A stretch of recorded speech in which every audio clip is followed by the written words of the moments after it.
I look back at my life, and all I see are the messes I made. I can do one thing right with the time I got left. I can't do it alone. You'll no longer be beloved celebrities. In the fewest of ways. You will be wrathful gods. That doesn't sound good, Ashley. Well, you know it, Ashley. Sorry, Ashley. This is insane and desperate, even for you. Well, insanely desperate's where we are, don't you think, love?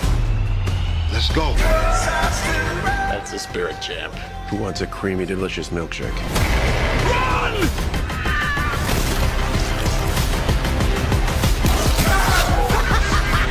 You're all welcome.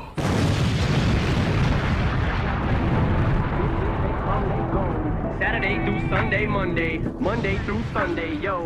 Maybe I'll love you one day, maybe we'll someday grow. Till then, just sit your drum on that fuck runway. I can't be your Superman, can't be your Superman, can't be your Superman, can't be your Superman. I can't be your Superman, can't be your Superman, can't be your Superman, your Superman, your Superman. Soldier Boy tough. Hey, I got this new dance for y'all called the Soldier Boy. You just gotta punch, then crank back 3 times from left to right. Soldier Boy, I'm in it. Why me crank it? Why me roll? Why me crank that Soldier Boy? That Superman now why me crank that Soldier? Now why me crank that Soldier? Now why me crank that Soldier? Now why me crank that Soldier? Now what? Soldier Boy, I'm in it. Why me crank it? Why me roll? Why me crank that Soldier Boy? That Superman now why me crank that Soldier? Now why me crank that Soldier? Now why me crank that Soldier? Now why me crank that Soldier? Now what? Soldier Boy, I'm in it. Why me in it? Why me rock? Superman yeah, why me crank that RoboCop? Super friend, now why me jocking on them, hate them, man. When I do that Soldier Boy, I lean to the left, then crank that thing now. I'm jocking on you, I'm jocking on you. And if we get the fight, then I'm cocking on you. You catch me at your local party, yes, I crank it every day. Haters get mad, cause I got me some baby names. Soldier Boy, I'm in it. Why me crank it, why me roll? Why me crank that Soldier Boy, that Superman now why me crank that Soldier? Hello. How is everybody doing? Happy Friday. It's Friday and it's a good day. It's a good day for me because I feel like the boys came through. I've been seeing a whole lot of static about this episode and about certain things and scenarios going a bit too far. I honestly did not mind any of it. I feel like this is the best episode we have gotten in the season so far has been really, really stale. So if I can be intrigued just a little bit, it's a good day for me. Of course, you guys know that I am not only streaming on my channel, but my guest channels backstage as well. So if you could like, share, even subscribe on all 4 of our platforms, that would be absolutely awesome. Of course, I am not going to waste a drop of time. I want to know what the people thought backstage because I was low-key living for this episode a little bit. Was it perfect? No. But it gave me what I needed to give. Now I'm going to bring out Ashley with this sweet perspective first because I want to know what Ashley thought about Ashley. Ashley? No, you don't. No, you don't. No, I struggled with it because normally in past seasons, right, when the boys went over the top, over and above, it served a meaningful purpose. This time, I felt like we were stuck in the weeds a little bit with very little payoff. At the end, like, blow up somebody's head at the end of all this. If I have to sit down in this dungeon lair for 20, 30 minutes, make it fully worthwhile. But overall, we're getting better. We're on the right track. I've got some answers. And I'm here for episode 7 and 8. I just hate they waited till the end of the season to start making stuff shake. The dead end to try to make some stuff shake. Like we could have been here. This could have been episode 3. That's what I'm feeling like. But of course, it's not just me and Ashley. Got my girl Kay back there with them books because she reading them.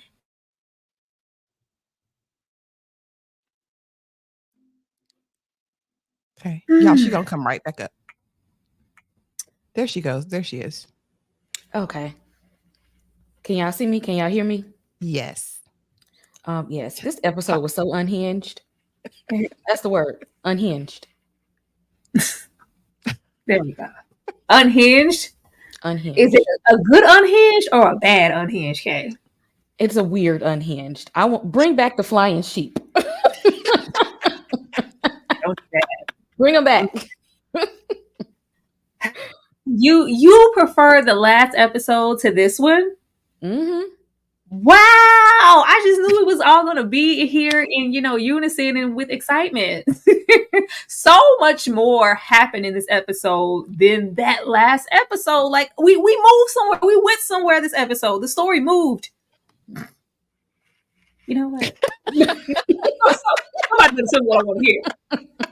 I'm about to bring Dom up here with screen static. He better tell me something I want to hear. Tell me something good, Dom, because I just know you at two, Dom, you too. No, this episode was by far better than last episode. Last episode was an hour of wasted time. But this episode felt like when the person in school who wait till after midterms to try and now start getting good grades, like it's almost too late. Like the grades is in the book. There's no extra credit now. It's too late. It is. It's too late. You fail. You got to go to summer school. Don't try to come and make some stuff happen here now. Y'all, we gonna get into these slides. Let me read the super chats that we have already in the building. TG is in the house with the $2. Hope that Tara will allow me to join the stream. Now, TG, you already know.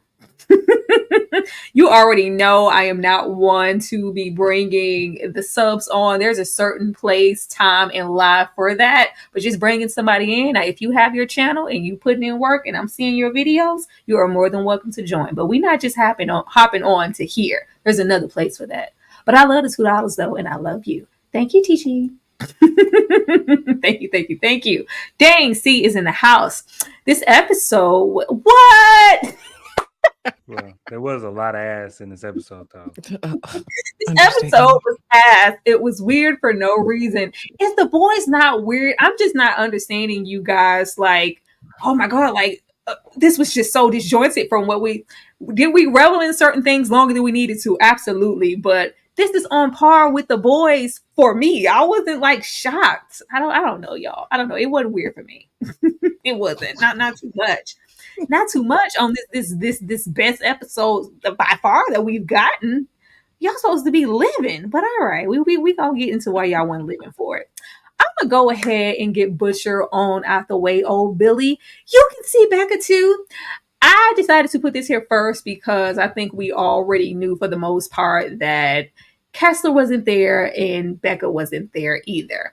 But I feel like we have that angel and demon devil type of thing on his shoulder of what path that Butcher could go and what decision he'll make when it comes to this virus. And I'm going to say, why we're not getting to that virus for like pretty much the very end of the live. But Butcher is just feeling like, just make some more. We're torturing Samir all while torturing himself. This didn't really do anything for me because even though it was supposed to be a big revelation, we always knew it wasn't. What was doing it for me was just the state of Butcher. Butcher looks terrible. Butcher looks like he's he's the Walking Dead at this moment. He looks terrible, no pun intended. He looks absolutely terrible.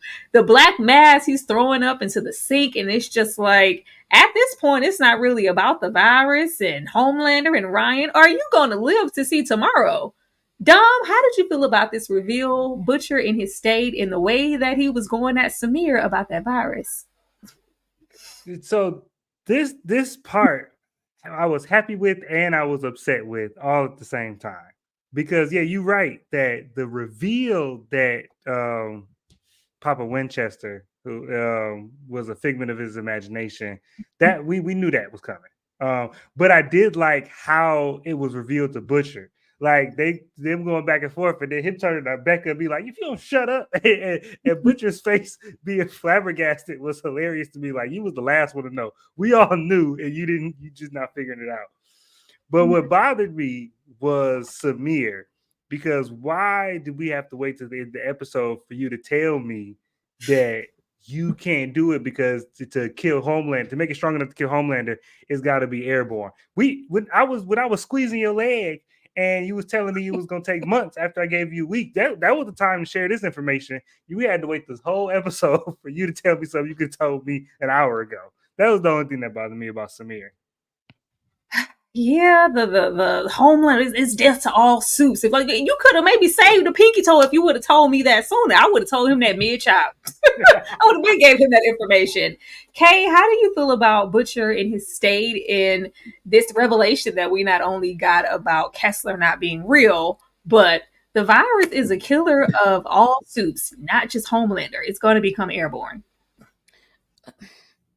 Butcher worried about the wrong thing right now. Okay, he over there half dead, throwing up, look like just extraterrestrial type vomit. Like who vomits in that color? No matter how sick you are, nothing like that should come outside of you. He's worried about the wrong thing, and then he just now figured out that Negan was not real. Like he's like, I know Becca's not real, but I thought you was real. He's worried about the wrong thing at this point. Like Butcher, we don't put the virus whole thing on hold because right now you got health problems and you got mental health problems. Like we need to focus here. Because how you gonna get to do something that's gonna take out somebody else and you about to go out?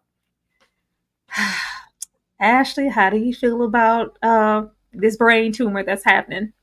So here's the thing, right? You guys, this is probably one of the things that has me most excited about the next two episodes because we know by the end of the episode, Kessler reveals to him, listen, I'm your daddy. Okay. You're going to do what I tell you to do because I'm the one that came out and did what needed to be done to Freaky Zeke. And I said, okay, now we're getting somewhere. So not only is Kessler a manifestation of all of the bad things that are in Butcher to do, he really represents these worms, this creature, whatever that comes out in the nick of time to, save him or do damage. So here's my thing, right?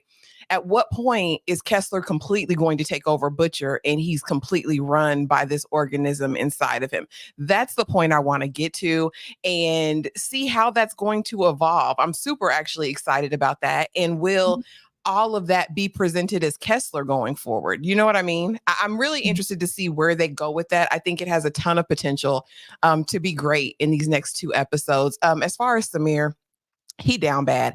I'm surprised he hasn't bled out at this point. But it is like, and so not only did he say it would be, unaliving to all soups, he said anyone who has taken compound V. So that would be Huey, that would be Butcher, that would be anyone who's, tipped and dipped. So I'm interested to see how that's going to play out and what they're going to do with this. I don't know. It didn't do nothing for me. I'm like, Butcher ain't killing the suits. He not. Like, I think I was waiting for it to be, I'm the one who came out and appeared and, handled business when we needed to. And, you just came to it and it was bloody. I thought it was going to manifest into like, this is what you're seeing. You're seeing Kessler, but this is what I really look like. I was just waiting for Venom to pop out. Whenever Venom decides to pop out, or I thought that Black Mass, I was like, okay, is that some of it? Is it gonna is it about to, get legs and walk? Like what? I'm waiting for the extraterrestrial moment to happen, and it's just not. We're still just getting Kessler, but I do understand why your excitement. But yes, Samir should have bled out long ago, child.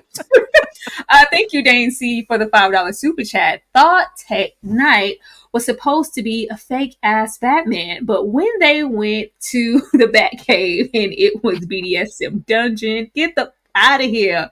Getting real fast. I see that did okay. You know what? I'm not gonna play with y'all because y'all already y'all watch Gen V. Y'all seen him looking for every glory hole he could find.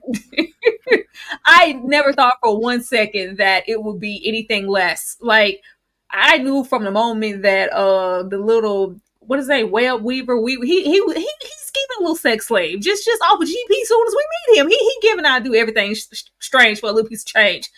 That's the only reason he was invited. So right, so he said so everybody could go and take turns. I was like, what kind of party is this? Thank you, Dave, for the $5. But with Tech, I don't know Tech from the comics, and I was hoping, which we're going to get into, we would see that. I was like, I thought he would be more involved. I didn't think we were going to lose him just yet in this episode, but we don't know that. The only thing I know about Tech Knight is every hole is a goal. That's what I know. I don't know nothing else. Thank you for the $5. That he's carving out holes, and I'm like, there's got to be extra diseases when you do something like that. That really sent me.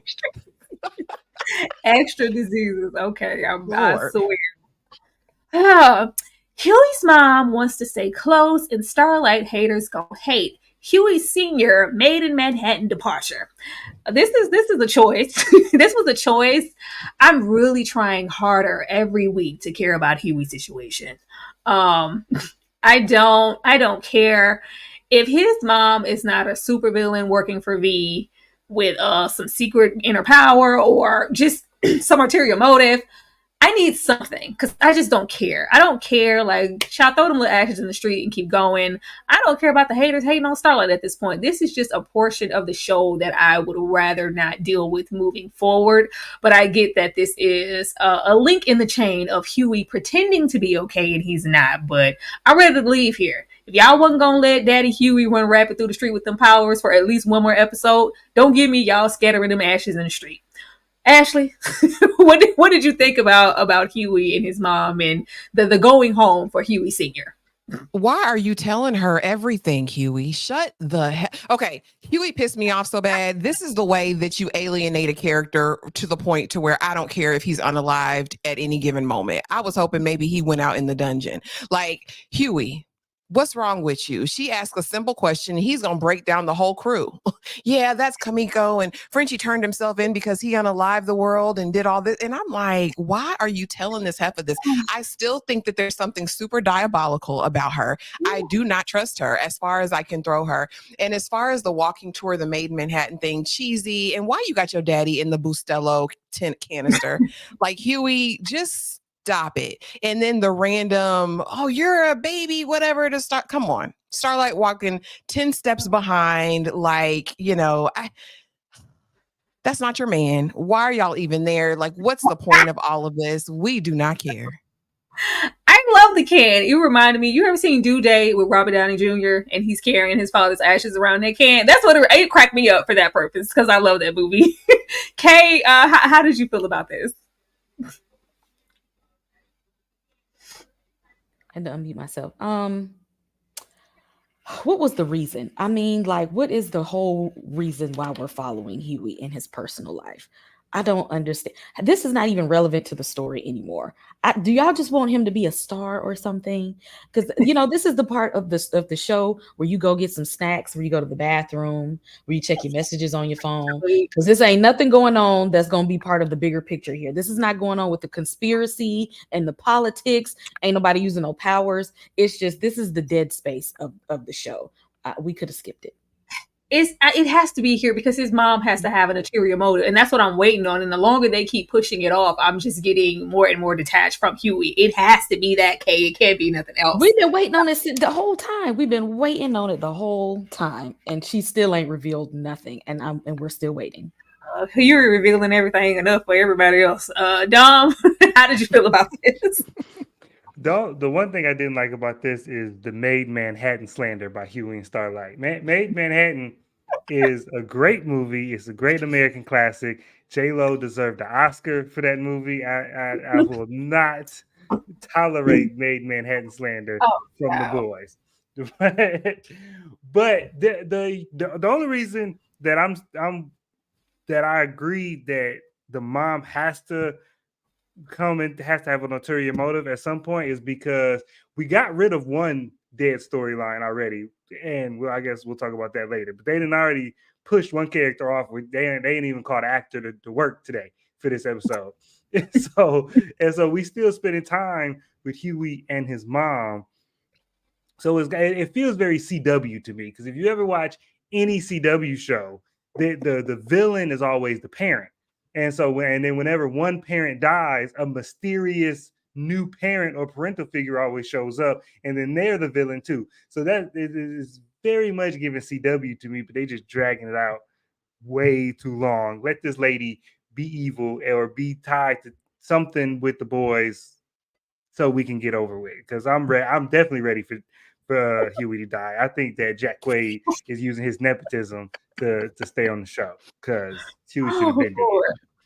He ain't even as good as the other. I mean, I'm gonna keep it to myself. Thank you, TG, for the for the $2 super chat once again. I'll try. I hope that my hard work pays off. You have to. You got to be diligent to be in this YouTube space, TG. I'll tell you that. But if you get the ball rolling and you're being productive, I will definitely bring you on over across the street and have you with Strugg Reviews to join the conversation. Let me see what's going on. Thank you, 2G. We have A here with the $4.99. I just need someone to explain how Sister Sage wasn't smart enough not to antagonize a man with a gun. She thought Marvin wasn't about that life, and he was gonna let that daughter trump. Like, well, you know, what would Jesus do? What would my baby want me to do? Girl, no. What you talking about? I've been a part of the boys longer than I've been next to that little baby, you know, for her life. So I'm gonna let that trumpet every single time. Thank you so much, A, for the $4.99 super chat. Thank you so much to the 55 people here in this live. We appreciate it. Keep liking, keep engaging, and keep running it up and leaving those comments. We love it. I'm gonna show y'all some love for that. Speaking of Marvin, y'all about to give Marvin a heart attack. We'll be right back. I gotta find peace of mind. I know now I have to face. I gotta find peace of mind. Please don't let me disgrace. He says it's impossible. The temptations of my past, but I know it's possible. Will my devotion last? He says there's no me without him. Please help me forget about him. He takes all my energy, trapped in my memory. Constantly holding me, constantly holding me. I need to. Y'all think I'm gonna let y'all kill Marvin? Y'all got another thing coming, okay? We're not killing Mother's Milk. Y'all can take Huey. Y'all can take A-Train. Take any of them. You know, we not killing Marvin, okay? Let my man breathe and give him a peace of mind. I told y'all last live he needed to go and take a break from them boys and go brush his baby's hair. I didn't realize till I was putting that montage together. I'm like, oh, he did actually spend a little time with him. Kamiko's new storyline. Frenchie turns himself in and no one blinks but Kamiko. Showing up until Frenchie accepts the visit. I did not, and I hate it because I love me some Frenchie. I didn't miss Frenchie at all this episode. I didn't want to know what he was doing, what was happening. I just did not care.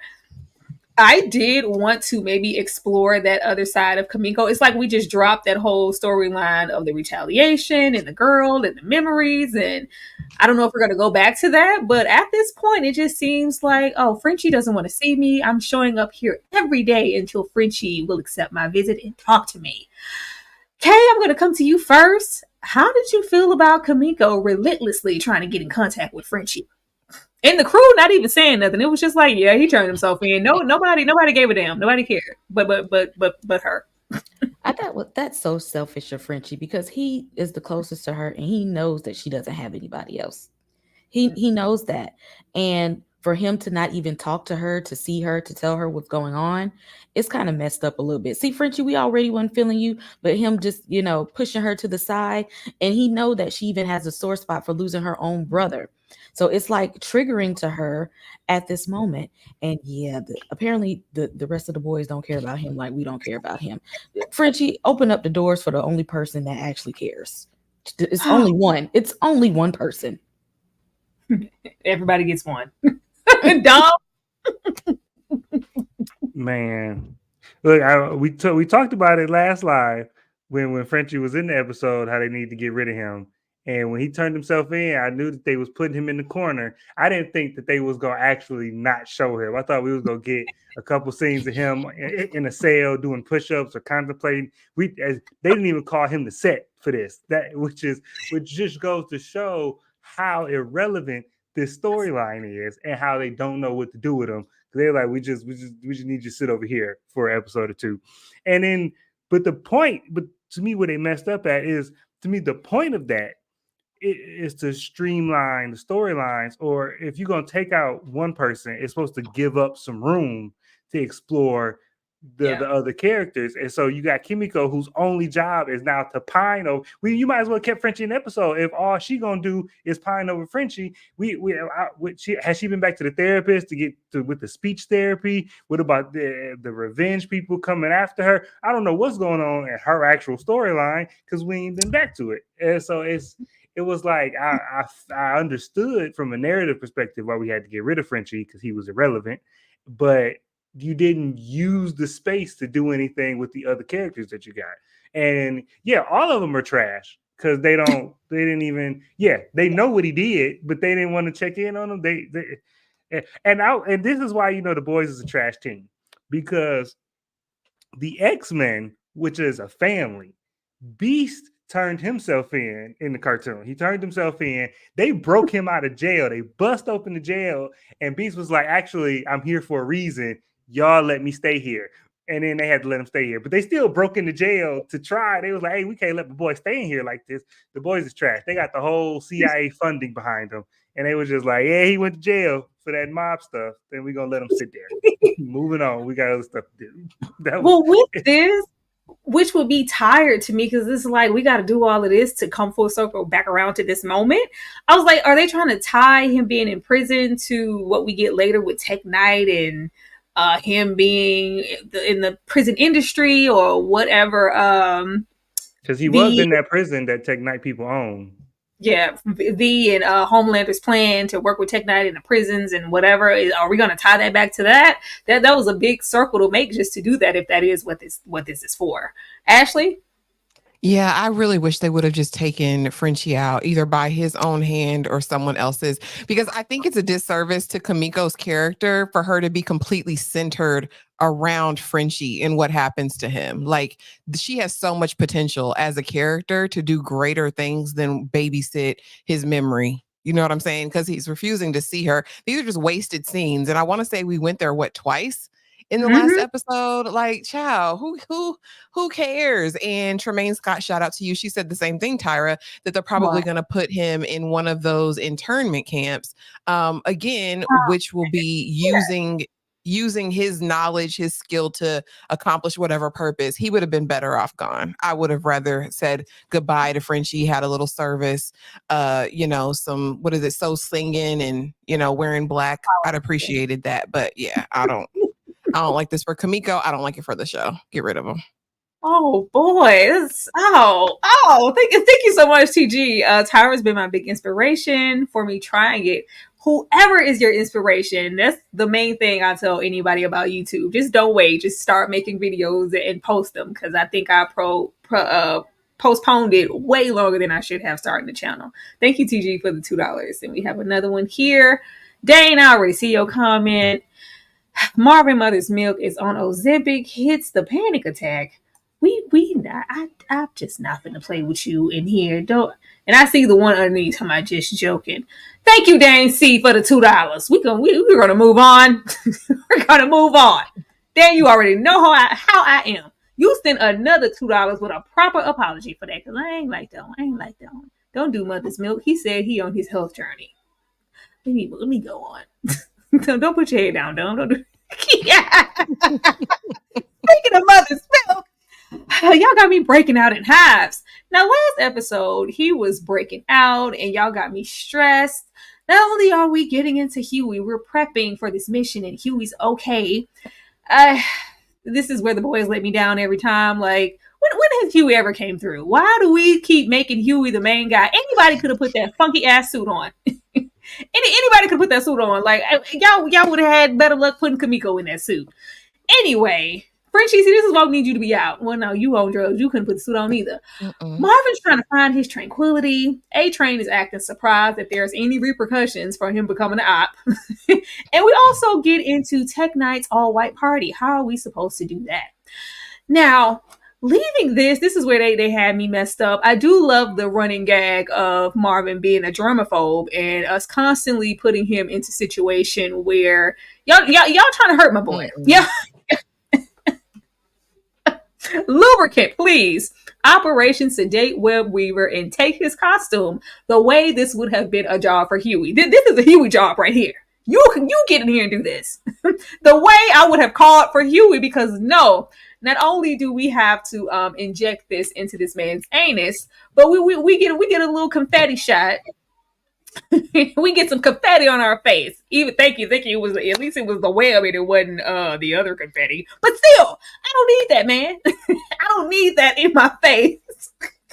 But this is, you know, typical boys putting mother's milk in this particular scenario. Ashley, what did this do for you? It pissed me off because why does he have to be the one to insert in orifices, and like why does he have the one to get projectile, and why did he do it? It's okay to say no. That would have been the day I would have quit because it's too much. And then for the fact that he stuck it in the web hole, like y'all, it was way too freaking much. And if this man is so familiar with that type of play, why couldn't he do it himself? Like, ain't no way, bruh. Give me the tickets, give me the passes, and you do it. I hate how they have mother's milk doing all of these things. Get somebody else to do it. I thought it was enough with the if we're gonna keep doing like anal play. We already had the projectile situation with the extra large penis all them seasons ago. Like, and that was like, oh my goodness. But this him inserting, like, why this couldn't be a job for Huey? Why y'all call a brother? why y'all call a brother? Like, why y'all had to call him? You gotta put my Malcolm hands up here. Why y'all had to call the brother? Okay, Don, why you call the brother? Huh? What you call brother done? Look, I try and take my black man hat off and just look at this as content. And like I see the parallel or the juxtaposition of you got the germaphobe having to do the most disgusting thing. And on paper, sure, that's a cool running joke. But I can't take the black man in me is like because when he first walked through the door and when we were told him what to do or what he needed to do, he was like hell the fuck no. And in that sense, I felt him. That was me and him on one spirit, but that should have been it. He said no and walked out and got Huey to do it. And so because Huey has no other purpose, Huey has no function, he has no skills. He's here to do the stuff that I don't want to do. That's to me, and it would have been just as comical. Yeah. And just as funny and just disgusting if you had Huey elbow deep up that man's butt. And so so at this point, I'm over the bodily fluids on Las Alonso. It's gotten to a head at the point where I don't want to see it no more. I didn't like the double back. Like, we had to shoot that in his face and have him inject something into this man. We didn't need that double back. We didn't need it. Okay? You know, I'm with Ashley on this one because, listen, if I'm already OCD, that would have been the last straw. Huey would have been the new leader of the boys after this. Okay, I said, you know what? That you know, that's it. I'm good on that. This is messing with my mental health. Get somebody else to do it. I can't do it. I don't know. Tell the butcher he should have been here for this. Okay, he should have been here. This is my last day. I put in my 2 weeks notice. You know what? I don't even put in 2 weeks notice. I'm just walking off at this point. Because why? Because why would you do that to the person with the OCD? Actually, Starlight is pretty useless these days too. Her powers ain't even working. She could have did it. Doing nothing. Anybody could have did this. I thought for a second he was here alone, but instantly afterwards, I was like, Huey was outside this whole time. The way I would have called Huey to do this. Why? Huey, get in here. You ain't doing nothing. The same energy he gave when he told Huey to get on in there, and when he was sweating in that damn air vent. Oh, you would have got down here. Get on in here. But why? Because I said so. And I'm the leader of the boys. I ain't doing this. That's what I was waiting on. Oh, y'all give him some peace. But leaving here, of course I couldn't leave with these two. I'm so sick of them. Huey and Starlight are still allergic to one another. Okay, I already let them make it with the scattered ashes scene, or just the energy that they've been given throughout the whole season since it began. But you have Starlight worried about Huey. Is he okay? This is too much for him too soon. My final straw was when Huey put that costume on, and it was like, oh, like, ooh, it's another reason not to kiss you, because of the odor is just so strong on that suit. I was like, if y'all, I don't know what's contractually happening, or like, because some people work together, maybe some things happen, maybe they don't even like each other, like in real life, like they got beef, like we could be in the scene together, but you better not touch me. I don't know what it is, but something is off, and it's really taken away from the story. Not that their love or it was just also important, but in position of what we got before versus this, it's sticking out like a sore thumb, and it's taken away from the storyline. Ashley? Yeah, it's annoying. I don't care. Again, like it's like, why are y'all playing at it? There is no chemistry whatsoever between these two. You don't feel no heat, no fire, no anything. Even when he's breaking down after his trauma, right? His PTSD from the dungeon lair, and really his dad passing, it was like two friends, two buddies, like, oh, buddy, I'm sorry that happened to you, buddy. There is nothing romantic about this. I wish that they would just call it done and dead and each go their separate ways. Again, if Huey lasts, give him another love interest if you're going to give him a love interest, or let some kind of fine man come up on Starlight who's going to set her back on fire again, right? Do something like that. But this is dry, stale, boring, dead, gone. Let's be done with it. Put in my notes with Huey in that dungeon. I said, this is the most action. Sorry, Hugh. I know this is traumatic for you. This is the most action Hugh done got all year. That's what I put in my notes. I had to put that in there. Dumb. I don't know if they need to, because now I'm playing in my own head about what's happening behind the scenes, and I'm like, oh, the Starlight actress really did like the Huey actor, but now he with old girl, so now she got an issue. You know what I'm saying? Now it's a thing.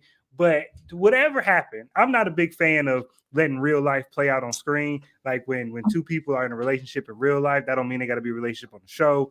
Like, be the characters and let the characters be the characters. However, if this is what I get for trying to get y'all to just be the characters, throw this relationship away. When Huey, if y'all knew this was going, when Huey went to go work for Victoria Newman, we should have just let them be in a relationship and let that be the weird kind of tension, is that I'm in a relationship with the op. Like that could have been the tension, because this is crazy. And Ashley, the part of when he broke down after all the trauma and all the stuff he's been through, that was the final straw for me. The fact that, because they weren't even friends, they were co-workers at that point. She looked at him like, oh, I'm sorry. Ooh, like I've gotten more affection from people at work. Like it's crazy that there's no chemistry to the point where it's distracting from the show at this point. Like at this point, it's making the show unenjoyable at this point. Yes, it is. Jesus, it was very like, I'm sorry about that. Okay. Which is crazy, because in the early seasons, when like I forget what warehouse fight it was, like right with Starlight's powers were like, we was just now seeing her powers, and she like got knocked out by A-Trace. It was something that happened, and to Starlight, and then Huey like showed a concern for her, and it was like a moment, and they had real good chemistry in the early seasons. It was like it was great. Yeah, I don't know. Maybe because his girlfriend on set, yeah, he can't act right now. I don't know. He never had. He dominate like they doing back shots or nothing. They ain't even doing that. I don't know. I don't know. Jack Quaid probably ain't never had a cute girlfriend before. He got this cute girlfriend in the Victoria Newman actress, and he never had nobody that cute before, and he don't know how to act. He said, "I'm not touching this lady because I don't want to mess up what I got at home." That's all it is. No, it can't be. I feel like this show, was the couple we were supposed to root for. Like when you watch Law and Order, we're rooting for Stabler and Olivia. We're rooting for Carmi and Sid on The Bear. We're watching The Walking Dead, rooting for Rick and Michonne. It was supposed to be Huey and Starlight. Like what? Where's the couple that we can root for? Because it ain't them. It's not them. They were supposed to be that couple. I'm rooting heavy for Butcher and Kessler. I'm rooting for them hard every day. Or you got Sage in the Deep. That's what. No. Nobody's for that.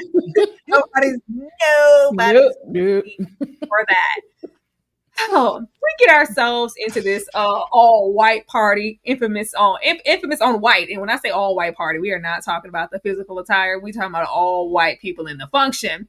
I just had to pinpoint a couple of things before we get into what we really wanted to come here for the party. 11 generations of slave catchers to private prison industry. We would have even called A-Train. Now look at here. That's bold. There's so many little small in this show was sending me like the little, like first of all, like A-Train and Sage are literally the only pretty much two minorities there, and then you have the likes of we got V over there, but like two of the black folks, two, and it's just like the overt racism that was coming up off of Tech Night this entire episode was just blowing me. Like all of these racial undertones, there was a racial undertone to everything he did, and just to show that he was racist. When we got like even to the ending and like y'all could do everything else, don't send no damn money to Black Lives Matter. Don't send no money to the people over there. That was the straw. It was the last straw. Alfred, his Elijah had to be black because how dare we put a white man in a role of servitude? No, my Alfred is going to be black. Like all of those things were just absolutely sending me. But actually, how did you feel about some of the racial things that were coming up off of Tech this episode? Yeah, I mean, predictable. I mean, it's what, I don't expect anything less. When we got there, we knew it was an alt-right party. We knew that this was old money, right? The best thing about this party, honey, for me, in the actual beginning of the party was Homelander checking him. Like, bruh, you can't even fly. Like, who are you for real? Like, this is just a means to an end. But no, as far as Tech Night, it's typical and it's so true, right? Slave catchers are now private prison industry owners, right? They own the industrial prison complex. And we know that incarceration disproportionately affects a certain demographic. So it all made sense. But the way that A-Train had the ability to just kind of smile through it, you know what I mean? I was like, wow. And then, of course, Sister Sage, knowing exactly who these people are, but knowing that they're needed to accomplish the purpose, it just better flip to the next level, because really it was just like, okay, we get it. At some point, right, with all of the overt racism, I was like, all right, we get it. Like, it's known. Like, we remember. We didn't forget. And so I really wish we could have pivoted a little bit, but I get it. They're trying to prove a point. They're making a point with this. So Kay, do you feel like A-Train, because they keep shooting these little sly remarks at A-Train like every other episode, do you think he's gonna pop off in the future, even just a little bit? A-Train, you know what, even Homelander wouldn't have been able to stop me from running straight through him like he did Huey's girlfriend. Like, A-Train, you could have did something, okay? Y'all could have, between you and Sage and her intellect, y'all could have did something and got up out of there before Homelander got to you. This was way too docile for me, because they would have had to put me out or something like that, because you just not gonna be disrespect. I'm a soup. Do you know what I can do? No. Mm-mm. They said I'm superb. Okay, what are you doing, dumb? See, the reason y'all confused is because y'all are forgetting about A-Train's defining characteristic. he is a coon. A-Train is a coon from You know sunup what? to sundown. And so that's why he can eat all of this mess, because he's a coon.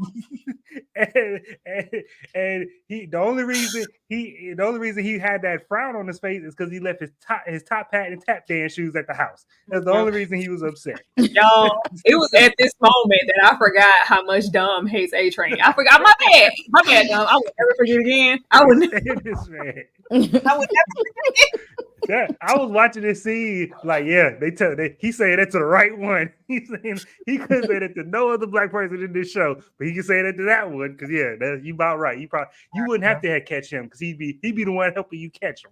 So that's why.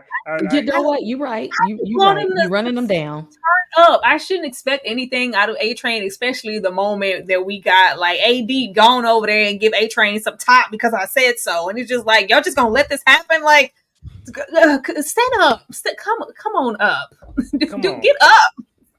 Do anything. Like, he was gonna get up. But back to putting old Tech Knight in his place. Ew. You can't even fly. Like, this living for Homelander this entire episode. Like, don't get this little team up confused. I still despise you. Like, ew. Like, you're not even in the 7. You're beneath us. I really loved Homelander this episode. It just seems like, ooh, like I'm so tired. I'm sick of it. At the same time, the seething, bubbling under, like, ooh, Homelander, like he's just so agitated, but it's all inward, and you can like feel it. They do those little with the sound tech, you can feel his heartbeat and just temperatures raising. It's just like, oh, like, but this just absolutely sent me when he told, like, ew, get away from me. You can't even fly. I'm sorry. This was really, really funny to me. But getting it deeper into the function, we get a little history on Sage. We know Homelander isn't crazy. He does ask V, like, have you seen, you heard from Stan Edgar? I heard he was out. You ain't heard nothing from your daddy, girl? Okay, you're lying. But, women like us have to play the game. Are you in or out? When we had Sage get into, like, first of all, she said a whole lot of things I couldn't put on the screen. But, F them all. I, had a grandmother suffering from, I think it was leukemia, and I could cure her. I could cure a bunch of things I could solve. But, me, myself, as a Black woman presenting things and ideas that could, save the world, I'm laughed at. Like, either you're in or you're out. Dom, how did you feel about this situation with Sage and V and all the convincing they have to, get to pull her in, and the fact that, she lied about Stan Edgar? When is that going to come back? Because we know that they're together. Well, yeah, and it makes sense that she lied because she keeps stuff close to the vest. I mean, she is Stan Edgar Jr., so she's not going to give all her cards away. And so, yeah, you receive all the information and give out very little. That's the game that they play. So that made sense. The convincing that she needed to that Sage needed to do. I mean, Sage is a master manipulator, and she has to put all these pieces together, and she knows what entices every person. And she knows when you talk to Victoria, you got to entice her with power. And that's the only thing, because that's why Victoria ended up standing up and standing in it, because she was like, personally, she hates being in this room. She hates being with all around these people. But you gonna turn down this power? Of course not. Of course not. And then Sage knows that. And I think that Sage, whatever her end game is, I think it's nothing nobody knows. You know what I'm saying? It's definitely very personal to her. And I don't think we've guessed it yet. I think this is the only part of the show that's gonna surprise all of us. Child, after this function, are we gonna get the end game? Because you're looking real useless out here, Sage. when her brain grows back, she'll be back. She'll be back. She need about an hour. She need about an hour.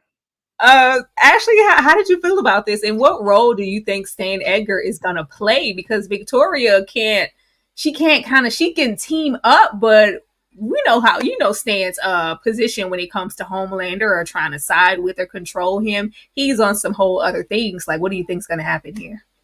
I actually think if we get the meeting I think we're going to get between Sister Sage and Stan, it's going to be something next level. Because although she confesses her strong hate for humans, right? Humans are animals. Humans did this. I'm like, okay, so she's definitely a soups girl, but clearly not an all soups girl, right? She wants to be in the position of power, or at least the one controlling the person in power. I think it would be awesome to see her and Stan have a meeting with Vic, and really get to find out more about where she's at and what her mind is. So I'm super excited about that. I honestly did believe Sage's story about her grandma. And when she said that, for women like us, right, one of us has to have their hand in their pockets and the other slitting their throat. So I'm expecting maximum carnage, right, to accomplish the purpose. But I know it's not about this alt-right agenda with this whole 25th Amendment. So I'm interested to see where we're going with that. I agree with Dom. We have like cookie crumbs, I guess, like a little bread trail, but we still don't know her full mission. But I just hope it's spectacular. I hope it blows all of us out of the water, and it's not super lame. Vic is still beholden to Stan, so I'm interested to see how that dynamic's working too, with him on the outside, and her hiding him. I'll be curious about how Homelander takes that. Kay, how are you feeling about this? And V, joining the team to step up for that 25th Amendment situation. Yeah. Well, we already knew that Homelander was going to sway her at any point in time. He's been wanting to collaborate with her. She just kept brushing him off. So it was going to happen eventually. Now, if I was Sage, why isn't she like the guy in Limitless? What are you doing with all this intelligence? What are you doing constructive? Why are you not living like a millionaire? Why don't you have a whole weapons industry and stuff like Tony Stark? Like, if you that smart, I need you to do something. Why aren't you building Wakanda? That's the only thing that is distracting me with Sage, because it's almost like if Homelander didn't come over there and pull you up, what were you not gonna put anything? Like, is this the only way that you with your big brain could think to get your plan across or into fruition, is through, like, I have to go through this white man? Which I honestly get that, but there's so many other avenues that she could have went aside from, unless she's just as evil as he is, and I don't know, we'll see. But yeah, Kay, I don't know about that part with Sage at all. I need a better payoff with her intelligence. It's not giving Einstein intelligence. It's just giving I'm a good people reader and very sarcastic. I need to see a little bit more. Oh, child, we'll see. If this was a whole lie this whole time and she wasn't actually the smartest woman in the world, oh, she would have my vote. I was like, oh, girl, you moved, girl, didn't you? I think this story was supposed to kind of answer that question. I don't think it was satisfactory, but I think the story where she was like, she came up with the cure for her grandma's disease, but they wouldn't listen to her, was kind of her saying that humanity's not worth it. And all the stuff that I could do, humanity's not worth it, so I'm just going to sit in here and read my books. I think that was kind of her, like, as smart as she is, she just also doesn't care, or until Homelander showed up at her door. That makes sense too. Tech Knight gives a whole nother meaning to "Don't Meet Your Heroes." Tech Knight, the whole loving kink extraordinaire masochist, sidekick, more like fetish slave. Now look at here. First of all, I want to know who that is in the red latex. I really wanted it to. I just knew that was going to be like some massive reveal. Like, what? You've been in there this whole time? Maybe some character, some one-off person that we've forgotten about, but they did not reveal that. But we decided to put Huey. They keep making Huey the victim. I'm really tired of Huey needing to be rescued. We're like wash, rinse, and repeat every episode when it comes to Huey and the situations that we are putting him in, and it's like we have to top everyone and intensify. I was scared for Huey. I was scared for him here, but we stayed here for a very long time. The whole situation, with the German chocolate cake and the fart and the We reveled in Tech Knight longer than I cared to. I did love the aspect of him just being his own version of Batman. And when we had, before, we even got here and we had Mother's Milk kind of run down, like, just in case the audience isn't familiar with Tech Knight, he's the Sherlock Holmes. He has all these, sensory intelligence. Like, he's, that dude. So we need Huey to be on top of everything so he isn't found out. I was like, oh, we about to really get into Tech Knight. And then we get this. We get this, and we get the most sick version of a Batman with a bat cave that we would ever want to see. Then we put Ashley in the mix. I don't know why. When she came to the party, I was like, okay, Ashley, show, you got some type of worth, because she's in Sage's space. Like, don't tell me where I could be. We go way back. I didn't know it would be this. I didn't expect for her to come down here and do this. We stayed here longer than I cared to, but I can't say that I was mad at it. I really was concerned with Huey and how far that they were going to go with this. Because with the play and the anal situations, I didn't want Huey to get graped. I'll say that. I didn't want no grape happening. I was like, please don't grape him. Can we not smush any grapes episode? I'm not here for that right now. We didn't, but whew. Dom, how did you feel about this? This proved to me, if I ever thought I could be a spy, this proved to me I didn't. Because it was a couple parts where Huey first got down there where I was like, yeah, it's time to break. It's time to break character. It's time to run back to that elevator. The fact that he stayed in mode and there's no way I would have sat on that cake. It's not happening. I'm leaving, and whatever happens, happens. I didn't already put the microphones where I need to put them. It's time to go. And Tech Knight is Batman if he was real.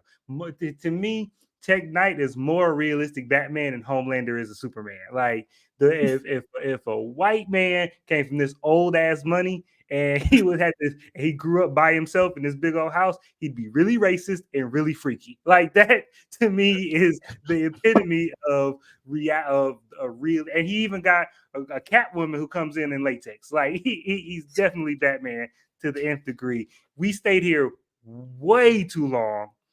And it was, the boys always makes you uncomfortable. This made me very uncomfortable, but it didn't. But we're past the point where it's a surprise.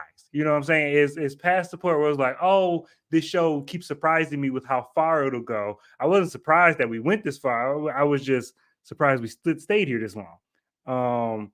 And some of the stuff Ashley said that came out her mouth, I wish I had TV on mute. It was fine. I think the boy in the red was his old sidekick. I think in the comics, he actually had a sidekick called, and he yells it out like Laddie Boy or something.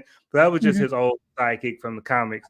But yeah, I did think that the mask was going to come off and it was going to be like an actor or somebody that was going to be recognizable. But no, he just had the password. That was all he needed to be. It was his only function was to get us into the accounts. But yeah, I might ever at some point I'll rewatch The Boys again when it's all said and done. I'm gonna skip this episode when it's time to rewatch The Boys. I'm not doing it just amazes me. I was entertained here because of how much they continue to make me dislike Huey. I was mad at Huey before we ever got here. Like, I was mad that he allowed himself to get in this position to the point that he was strapped down and he couldn't get away if he wanted to. Because if there was any time to have a one-up, this was now. Even though he's nervous and the 7 is up there, you are down here with the people who have technically none of those strong powers that could, cause you immediate danger, But like, he didn't leave. We get into the party. I'm like, Huey, can you disguise your voice? Can you try? Like, when he bumped into V, I was like, Huey. I was yelling like, oh my God, Huey, you're useless.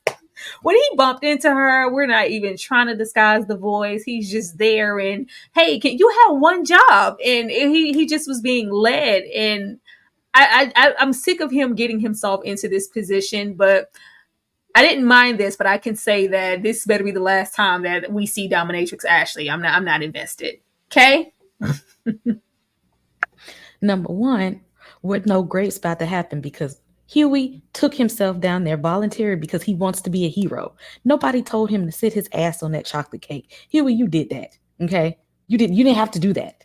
He could have left at any point. He could have left before the door closed. So why you don't have any superpowers, but you keep putting yourself in predicaments as if you have that. Okay. I think that's white privilege right there. That you keep doing that. It looks like white privilege to me. And number two, let me tell you something about me that you might not know. I am a Batman fan. Do not try Batman and Tech Knight. Y'all ain't gonna do that to Bruce Wayne. Put some respect on the Bruce Wayne. Because no, don't do that. Don't do that. If we try Peter Parker, we can try Batman, okay? They be trying everybody. They be trying everybody. Actually. Again, I hate this heifer has my name. I hate that. She's despicable. She is a low down predator. She might as well group herself up with the deep. I thought everything was terrible about that. Exactly. Now, what I do feel like, though, I feel like they missed an opportunity with Tech Knight in this episode, because while he is Sherlock Holmes on meth, other than seeing Huey's heart rate increase, what did he really show about his prowess as being the Tech Knight, right? The superhero that Huey loved as a kid and growing up. So that was a thing. But again, echo those same sentiments, y'all. I didn't need to be down there for 20 minutes for as little payoff as we got, right? If I'm down there for 20 minutes, I want to see projectile explosions of Tech Knight. I want to see his head pop off. I want to see them torture him. I want to see something like that after enduring what we did with Huey. I think because it was uncomfortable and he was kind of being forced into things, that's probably what made it a little sticky for me. I think we could have done this in 5 minutes. I think we could have been in and out, got the path, did what we needed to do in that time. But as far as Huey, this is, again, another reason he pissed me off, because he's the perpetual victim. He's continuously finding himself in these positions where he needs to be rescued. At this point, Huey, you are a grown man out here in these streets. No one is coming to save you. Like, I mean, in real life, no one's coming to save you, Huey. He's a liability to the team at this point. And like I said, I'm not mad if he's taken out immediately. I don't think it was the timing of the scene or how long we were there. It was the unrealistic aspect in the plot armor that we keep giving to Huey, or just some of the characters of the boys overall. I think it's in one of these slides, but when we have them have so many obstacles on the way to just rescue, I'm like, if we are realistically doing this in real time, Huey could have been done up, tied up, dead by the time, like, it was just slowly progressing with the length of time that he was tied up. And we have Kamiko, oh, I dropped my phone, I need to use these books. I'm like, it's a lot of time. A lot of time before we get to Huey. So this just really doesn't make sense that he's still, dancing with the knives and creating, I'm going to create my own hole. Like, I was really scared for Huey, because I'm like, I don't want to see it escalate to there, but it seemed like I was glad that they took the route of the stereotypical holes are just, that's not fun for me anymore. I want to create my own. I was like, okay, that'll take some time, but let's just not keep putting Hueys in these situations. Like, it's a lack of creativity and a lack in the writing. We don't need Huey to be the victim every single freaking episode, because it has literally been every episode other than the one we just had with his dad. And he could have been a victim there with the way his dad was acting. He was about to take him out. He had to jump in front of the mama and protect her. Like, I need them to do something with him or kill him off. Like, seriously. That's white privilege.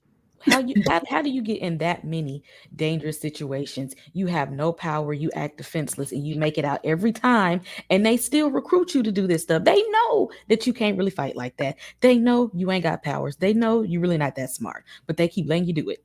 Why? I didn't care about that, Kate. I really, ever since I started watching this, everybody's been, oh, I can't wait till they do something with Tech Knight. Tech Knight's dope. Tech Knight's this. I was like, oh, we're going to actually see Tech Knight in, he's dead.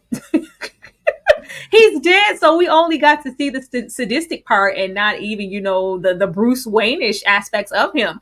I wanted to see exactly what he could do, and we snatched that away real quick. Yeah, I didn't expect Knight to die on this episode. I really thought he was going to be in here for the long game. And it made me, Ashley said something that made this even worse. Well, it made the Starlight thing even worse, because I forgot that Tech Knight is Huey's favorite superhero. So Yeah. Huey is in this position where his favorite superhero is doing all this crazy stuff to him. So when he break down crying, you can't sit on this man's lap and help make him feel better. Like, God, man, the trauma that this man has been through is unparalleled. Could you imagine? Sorry, it just clicked in my brain. That started like it's trash. Okay. I say bro had an original copy of we had every single racial undertone we could squeeze into here, all of his sexual fetishes, but we didn't get to see Tech Knight do Tech Knight stuff, like the cool stuff, other than the heartbeat. And it's just like if he would have went along with it and had happened to maybe know, but we were never gonna know that safe word, child. Zendaya, that was funny to me. I was like, what? Why? But I wanted to see, I thought that tension between him and Homelander, like, you're really low-key useless. This is circumstantial. We're using you for this, but what can you do? You can't even fly. I thought this was going to be like, oh, you want to see what I can do? Eventually, you're going to see how useful I could be, period. And throw this money around. Yeah, throw the money around, or just maybe to the 7. I do, like, it was just like dead. I was like, oh, that was pointless. It's the same thing we had with last episode with Starlight and Singer and the campaign, and it was just nothing. Ryan's here. Ryan is just there. Goofy's here. Goofy's here. Please give him a consistent narrative. When I tell y'all I'm about sick of Ryan. No ops to you, baby, and you getting a job and do Ryan just being the only kid in this function, just there. I don't need another episode with Ryan just being there. Ryan, this pissed me off. The way y'all feel about lingering in that scene for so long with Huey, that's how I feel about Ryan. I'm so sick of Ryan. At this point, it's going to be hard to take a hard left with Ryan, and we're so invested, and he's this fully fleshed out character. We're running out of time. It's too late. What? I don't want to see Goofy no more. Just kill him off, or I don't know, do something, because y'all not doing nothing with him. Dumb. No, right. And we said it a couple weeks ago, and they keep proving it true, is that Ryan, I don't know how old this boy is, but they should have figured out a way to put him in Gen V. He need to be over there in Gen V and have him a storyline that involves what's going on over there, because the season started off with the fate of Ryan, and like the fate of Ryan was going to decide how this was going to move. And we've been forgot about that. We only 6 episodes in, and we forgot about that completely. Butcher don't even bring up Ryan except when he hallucinating Becca, and nobody's worried about this little boy. We don't know which way he's leaning as far as evil or good or what he's going with. He's more of a waste than Frenchie, because at least we could figure out some uses for Frenchie.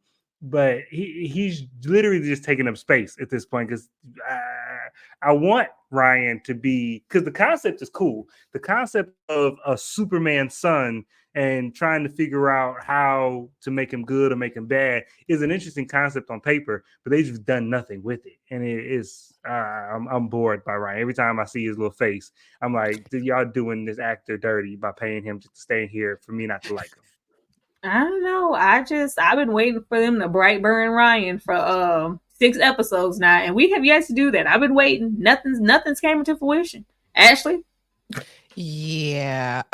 So y'all know I have a place in my heart for Ryan, but they're squandering this opportunity with him in his story, because when y'all spent these 20-30 minutes down in the dungeon lair, you could have given him 10 minutes. He didn't need to be at this party anyway. How inappropriate. But if we could play on the dynamic he had with Zoe, I'd be so interested in that. Let us know who the heck Ryan is in relation to another soup his age as they're trying to grow and figure out who they are. Maybe Zoe's the good one. No, I don't think so. Or maybe he has Zoe, pulls her back into being good or bad, whatever. Just give him some direction. Completely squandered. He was out of place at this party. It made no sense. And even after we get, his satisfaction with the girl beating up the producer last episode, it's just nothing now. We're not carrying his storyline on at all. It's like they don't care. It's like what I guess we said earlier in these reviews, there are all of these ancillary characters that they're putting on us and then not developing their storylines at all. Maybe it's too much for them to handle, but Yeah, No, it's not actually. If we could give Huey 20 minutes of sex dungeon, we can give Ryan 5. We can give Ryan 5 to do something, anything. Okay. I was going to say the same thing Ashley was saying. Like, if you want to make me like him, put him with Newman's daughter again. Like, they always on shows when the main characters have kids and they show like a separate plot where those meddling kids are always doing something that they're not supposed to be doing. But that would be an opportunity for us to get to know him amongst his peers. It would be opportunity for us to see more of that Resident Evil creature child. But I think that we needed to see that, though. We can't see who he truly is because he's always around adults, and children are not the same amongst their peers as they are adults, especially if your dad is Homelander. Yeah. I've been waiting. Shout out to the 87 people here in this live. We really, really, really appreciate that. Keep running up that chat, hitting that like button, showing us some love, sending those super chats. We love it. We will be back because you know who I want to see, who I am consistently worried about in this show. How's Roach is doing, huh? Anybody clean their tank? Deep, go look after you one. It's gonna be full of algae. We'll be right back, y'all.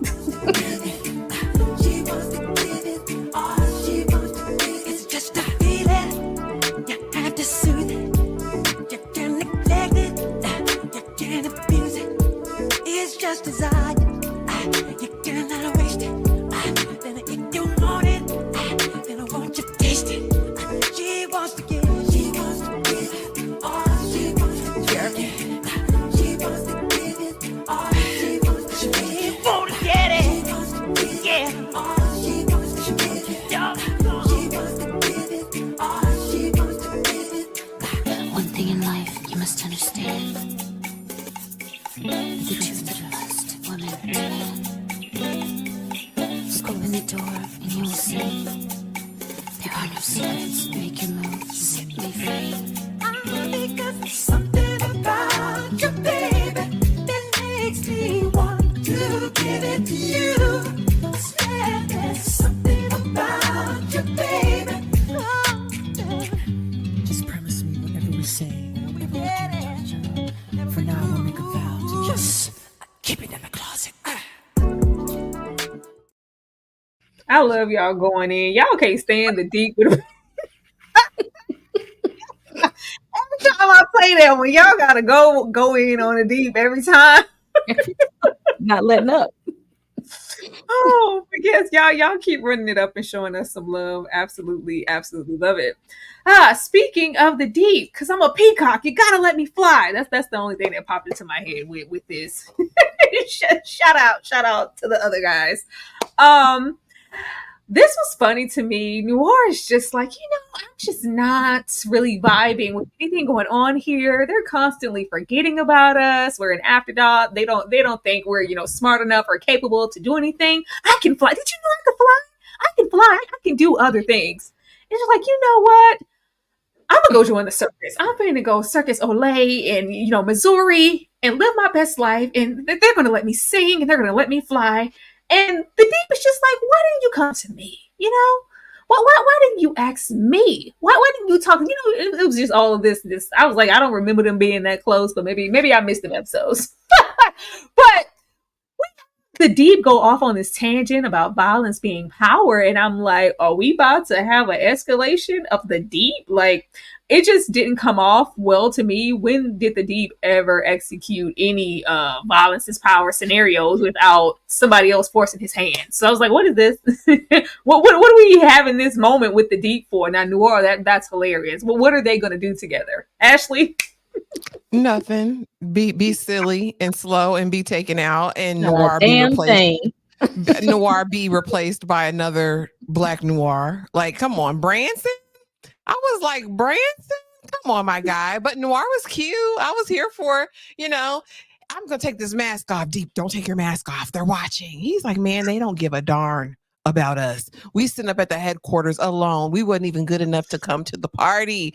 And he's right. Noir's like, I don't know who I don't know who Black Noir was. He has a closet full of Buster Browns. I said, what are Buster Browns? Are they undies or socks or what are they? And he's like, I have no motivation. I'm like, sir, if you don't get on somebody's stage, go to Branson, hire a replacement, have them wear the mask. They'll never know you're gone, buddy. They won't miss you. In the deep is so freaking useless. Like tits on a bull. I'm over him. He's just disgusting. He's a predator. I've disliked him strongly since day one. Strong aversion to him. And I hope Sister Sage stops smashing him. But thank you to the showrunners and the writers for not letting us see that anymore. Thank you so much for that. Okay. The deep need to sit down because you telling this to the Black Noir don't give a damn about none of that, and you trying to tell him how hard you are. Nobody cares about anything unless you in the water. Okay, nobody cares. They render you useless unless they need to go across the water. And Homelander probably just fly before anything. You are trying to make it seem like you just do so much, like you're just so. They don't care about you either. The deep. What you should have been doing with this time was going to go clean Ambrosia's aquarium out if she's still alive at this point. I'm pretty sure it's full of algae. Has she even eaten at this point? Go be useful somewhere and save an octopus. Because right now, Black Noir ain't trying to hear none of that. And the rest of the 7 ain't either. Why are you here? The only person likes you is Sage. The deep has been a lot of terrible things. The deep is Aquaman. Like I've been waiting for like a moment where it's like, oh, we would have never, like, the deep did that? Like, the deep does nothing. So with him giving this high-minded speech and, you know, Noir, exactly. He used to get it all in because he was doing such violent things. And Noir's like, but I'm not violent. I don't like that. I just want to go, you know, flip and do. I'm like, is he going to actually do something or was this for nothing? Dumb? He ain't going to do nothing either. Well, no, he ain't gonna do nothing, but the violence is power. Okay, dude, show us something. Do something that somebody else didn't tell you to do first. Look, Deep, if you think you an afterthought or that you think you not cared about or left behind, it's a whole bunch of other characters in the show that's really an afterthought. So at least you got more than 2 lines an episode. And I'm not trying to hear nothing about Deep violence is power. I'm not trying to see Deep come into his own, become a man. I'm not trying to see none of that because what I'm still waiting for is the wrathful God thing that Homelander said 3 weeks ago. Like I still have not seen. He's still playing political games. So I don't want to see, when we talk about violence, I want to see red eyes descending from the clouds because I'm tired of y'all clowns and y'all animals acting like we on the same level. Yeah, that's where I'm. And I know they don't give it to the finale at this point because we 6 episodes in and they're not gonna give us it to the finale. But I'm still gonna complain about it because don't promise me something early in the season and act like this is what the season's gonna be about. And then hold it to me for another season. It's irritating me. Yeah, so I definitely don't want to see Deep puff his chest out. I need him to go take care of that octopus that you got in your closet. That's all I need. Speaking of wrathful gods, like that moment when V had that fantasy of, I think it was her head blowing up. I was like, if V started popping heads at this function, like a New World Order, like type of situation, I was like, that's what I was waiting on to happen at this party. I thought V was going to team up with Homelander when it was like, well, why are we going to do this? And, you know, Homelander is a man of few words and V has to step in. Of course, at this point, I think it's a slide after this, but this was so much payoff for me in this scene because they have been shoving Sage and the lobotomy situation down our throats and the whole thing with her in the deep. So for this to be the most inopportune moment for that to happen, and it's just like, girl, we need you. We have been planning to get up into this moment. We're trying to get this 25th Amendment passed and have our situation with the soups, and you are useless. Like, I thought this was so funny, and it really paid off for me with how much time we've been spending with her and just the narrative of the lobotomy. But I love that by force, even at this moment, we had to have V step in and be the voice because Homelander can only do so much. Homelander is the madness and the rage at this point. We need somebody to be the sense and the speaker. I was like, if y'all start busting, like popping heads and And like, just I thought it was going to be like a bloodbath. That's what I was waiting on. But it's just like, no, as Dom said, we're still playing those political games. But Ashley, I'm going to come to you first. How did you feel when we got all the way up into this moment? And it's just like, what's wrong with you? Get it together. I just want some chocolate cake. I just want, I had some guacamole that one time. How did you feel about Sage in this moment being useless? This was so Aggie to me. Again, I don't like necessarily the way she's positioned or projected in certain scenes. And I really thought this was kind of one of the worst times for her to be lobotomized or half brain dead. You know what I'm saying? Like, this is the time we need you the most to stand up and really see this acumen at work, right? With this group of people that you're going to master manipulate to force your will. But Vic stood up like a G. You know what I mean? She took it over because Homelander was looking clueless too. And go on, Vic. Do your big one. You know what I mean? Appealing to everything that they need. She is a consummate politician though, right? So I wouldn't expect anything less. But Sister Sage with cake all over her face. And then the other thing that really pissed me off about this scene, and it was like I didn't know what the writers were doing, was Homelander can sense all, knows all, is the most powerful soup of all, and he didn't know that them folks were in the basement. You didn't know the boys were there. After you saw the bullet hole in her head, you didn't think, who did this? Let me go see. Firecracker had to tell you 2 scenes later. Like, I just was, it was a little bit Aggie, but Vic did her big one. Vic did her big one. I wasn't surprised, actually. At this point, how many scenarios have we had of the boys and Homelander all being in the same place at the same time and nothing popping off? Dumb. Let me tell you, this was actually my favorite scene in the show. This was the scene that made this show go in the plus column for me. But it wasn't perfect by any means. But the idea that Homelander was like center stage, I got all of y'all together, and I'm finna tell y'all my vision of the future, and the realization that no, you don't know what power is. You don't know what real the people who have the real power, what they care about. That stuff you watch on bootleg Fox News is not what the real people care about. That's for the masses, and that's what you watch. So you bought into your own propaganda, which is hilarious to me. And this was kind of the proof of what Stan Edgar said when they was having that conversation. And Stan Edgar was telling them, like, you don't know. You don't actually know what's going on. You think that being a superhero and being a celebrity and being Homelander is the end all be all, but there's people out here with real power. You don't actually understand what real power is. And so that realization, but the reason I love that scene, but to me, that's a scene that should happen in episode 1 and 2. Like, that's the scene that should have predated the Wrathful God scene, because he should have realized that, oh, what I was trying to do isn't going anywhere. And now, well, forget it. I don't need that. I'm super powerful. I'll just use that. To me, that should have been the progression of Homelander's psyche. But we had the Wrathful God scene, but he's still trying to be the head of Vought and political animal and do it the Stan Edgar way when you don't have, that's not your power set. So to me, it was a great scene in and of itself. It was just at the wrong point of the season. And the Sister Sage thing makes me weird, makes me feel weird. Because when she gets lobotomized, every time she gets lobotomized, she almost seems infantilized, like she seems childlike, but she still behaves like an adult. Like, so she still has sex. And then even in this scene, she was like, she wanted some, I forgot what she said, but she wanted like something to eat and like a sex toy. And I was like, but she sounded like my little sister saying this. So it was very weird how they play that. And so, but I guess maybe it was supposed to be. But yeah, Homelander just overwhelmed. But as soon as he became the head of Vought, we all knew he was out of his depth. He can't handle more than one thing at a time. He need to go punch something or laser something. That need to be his priority list.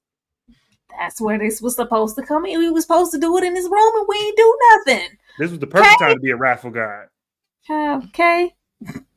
You know, I hated this moment for Sage because now Homelander knows her weakness. Now he knows. Because if she ever get out of place, in his mind, and tries to be sneaky, go behind his back, or if he feels like she's lying, he knows what to do in this Laser. moment. Yep. He knows what to do, and he knows that she'll recover and she'll still be around, but he can do that to temporarily dumb her down. That her weak spot is now and to Newman, they now know the smartest person on the earth's weak spot, and I really hate that for her.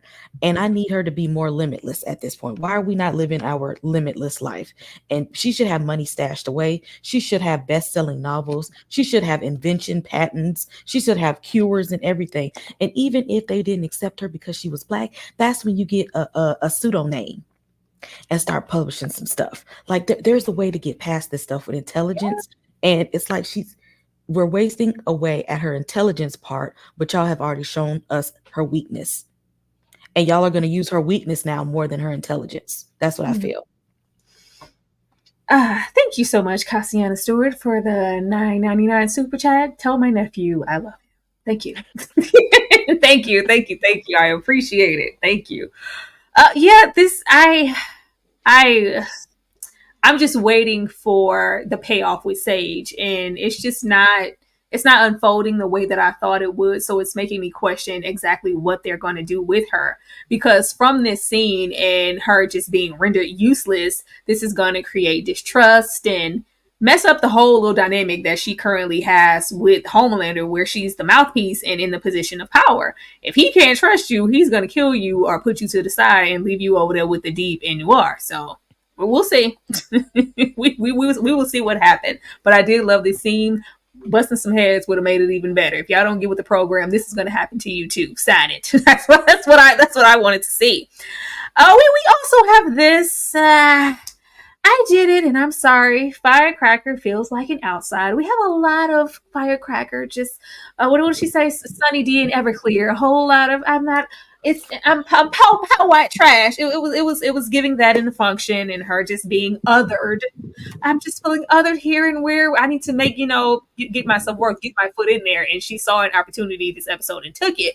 But in this moment of her once again colliding with Starlight, how convenient. I just knew with Starlight accepting in this moment, like, I am she is me. I can't leave that part of myself where it is. I did say those things, and I said those things to a couple of other girls, and I'm sorry. That's who I am. I can't throw Starlight away. I am that. I was like, okay, that's what we needed. The instant powers are about to come back. And it's just like, nope. I was like, what? When is that going to happen? Kay, what did this scene do for you? Because I thought in this moment that Starlight's powers were going to come back, but no, we had to rely on sedation to put Firecracker out and not our powers. If her powers was working, you wasted a needle. Okay, we could have used that somewhere else. That could have been used more wisely. At this point, she's very, very useless. And it's always, we got to save Huey. Stop sending Huey places. And why are you always the one to save him? And now you can't even do that in a timely fashion and to the best of your abilities, because our powers are not working, because you're still afraid of her. She's still going to come after you for this. Annie, you are useless. Go have a little come to Jesus party and get your powers back. Because at this point, we didn't even need this confrontation. We didn't even need this whole scene right here. Now we needed this for Firecracker to get closer to Homelander. Real close. I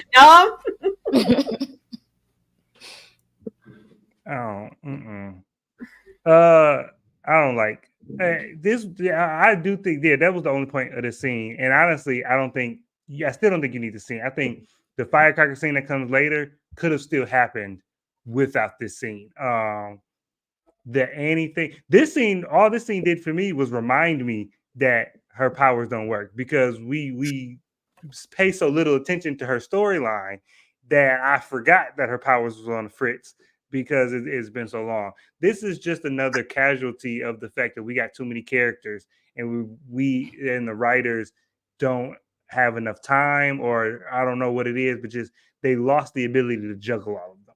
And so we put Frenchie in jail so we don't have to deal with him. But we still have so many characters we're trying to give fully realized arcs to, that we're just not giving the attention we need to. And Starlight is just another version of it, because the relationship with Huey is non-existent. And then this power, somebody said in the comments in the beginning, this electrile dysfunction is tiring. The only reason it's tiring because we don't actually see her dealing with it.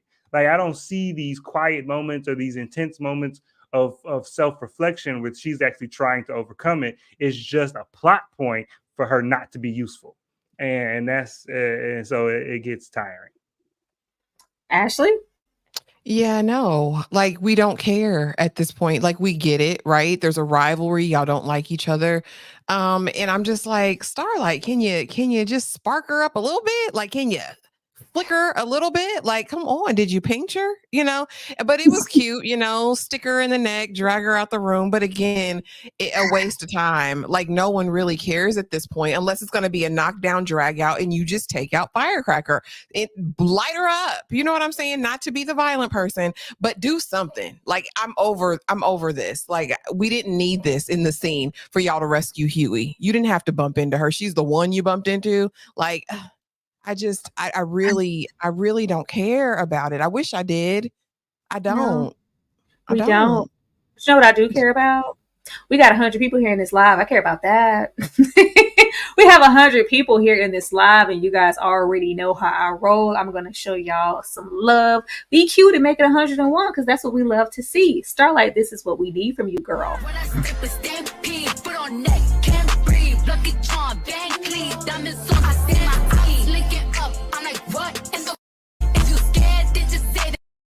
Is enough. They was just in my DMs. Ain't no trust in these sluts. I'm about to call up them. No, if you I'm linking up. I'm like, what in the if you scared, then just say that enough is enough. They was just in my DMs. Ain't no trust in these sluts. I'm about to call up them. No, if you buck. I'm like, ooh, child, cool down. Too hot, too wild. Nuclear, new style. How you with me? Girl, give me one shot, I'm raising the glass. Give me 2 shots and I'm shaking the ass. Give me 3 shots and I'm 5 more shots, let me ready to splash. It's to me, so I gotta pop it. I'm sending on business, I'm ready about it. Talking, I be big in they pocket. Girl, tell me about it. I'm litty, I'm pretty, I'm running the city. I'm in every department. This ass heavy, thick like peanut butter. Tell you about it. A lot of winning, a lot of scoring here. Cardi Bryant, Cardi Jordan here. Oh, y'all cute. Now I say 98. You know what? give people ages. It's fine. Thank y'all so much. I just seen the comment and said, what's Firecracker's power? At this point, Starlight and Firecracker's powers are one and the same. I love them. It seemed like they both were like sparking nuts. I was like, what are either one of you doing? Like, it's just useless all the way around. I know in the end there has to be some massive payoff from Starlight that it's just like, oh, I've been just suppressing in the performance anxiety, and now it's just about to all unleash. I'll be happy when we get that and not this. We get that Sage is instantly lobotomized, and Marvin pretty much has a panic attack everything's happening at the most inopportune moment. Child, Marvin just passes out here, and it's up to Kimiko to get him some assistance. I don't know why Sage thought it was the game and that Marvin wouldn't shoot her. And I don't know why Marvin, like, you've been watching my family. But the boys in the crew, they watch everything. Like, y'all know Vault knows all, sees all. Stop acting like, not my family. Shut up, Marvin. But Marvin has a panic attack, and A-Train is raking up these good deeds. I put death comes soon. Death soon come. Because, yeah. every episode, we're making sure to get in a good old deed from A-Train. We even had the Kodak moment of the little boy, like, oh, it's A-Train. I'm black, he black, my grandma black, we all black, and he brought a black man to the ER. Way to go, A-Train! It was giving that, and they both smiled at each other. So, and of course, we have Kimiko conveniently drop her phone, and she has to take all this time and communicate through book titles. Okay, but yeah, Ashley, what's gonna happen with A-Train? He did get our man to the ER though. He did. He ran out and saved him. He did that. By the end of this episode, I'm liking A-Train's redemption arc, his redemption tour, doing his good deeds. I was more concerned about Granny falling off that bench down there. I said, is her eyes open? she sleep? Is she sick? Baby, A-Train, take her in to the ER as well. But no, and even the imaging or the image of A-Train, right, when he's kind of basking in the glow of the adoration from this young boy, I said, oh yeah, that's his obituary pic. They're gonna have that up in the clouds for his homegoing service. It's over. Whenever, it's a nuance, I guess, in a method in literature and in any storytelling, right? When a character crosses that duality, it always results in tragedy, like 99.9% of the time. So I'm just waiting. I just hope he goes out like a G and he's doing it for the good of the world. You know what I mean? I hope it's epic and he doesn't just kind of fade into the night. I hope he gets a grand departure. I was like, I hope they don't do a bait and switch, because we do have, them tell Marvin, like, whatever you're doing, stop it. You're this close to having a heart attack. This was just a scare, but you could really have one. If they try to do a bait and switch and we're thinking that it's A-Train and they take mother's milk, it's Odin popping outside. Dumb. First of all, if MM dies, it's over with. You can throw this whole show in the trash. A-Train, I'm gonna put my hate A-Train hat over here for just a hot second, because it was a nice moment. It was a nice moment, and A-Train is making that transition from being a hero in name only and a hero as a job description to being a hero truly, and being an actual virtuous hero. And so he's making that transition, and he's seeing, when he was looking at the boy in the face, he was seeing that, doing this type of stuff is the type of stuff that my people can be proud of. People can be proud of me. And so but what he said earlier was the foreshadowing, because when he was telling them, no, I don't care what people think if I'm already dead. That's exactly what's going to happen. Everybody's going to love you and appreciate you and hold you a high esteem at your funeral, because you're gone, my boy. And I won't be there because it's too late. You didn't cooned it up enough. It would be like, because I got to put the hat back on now, because that was a nice moment, but now I got to get back to hating my boy, because well, that was brief.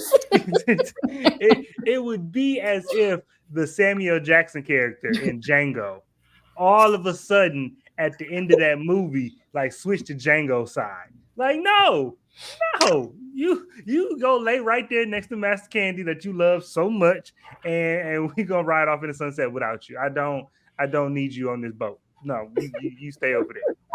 Dumb says, who's that nigga on that name? What you feel about A-Train rescuing Marv?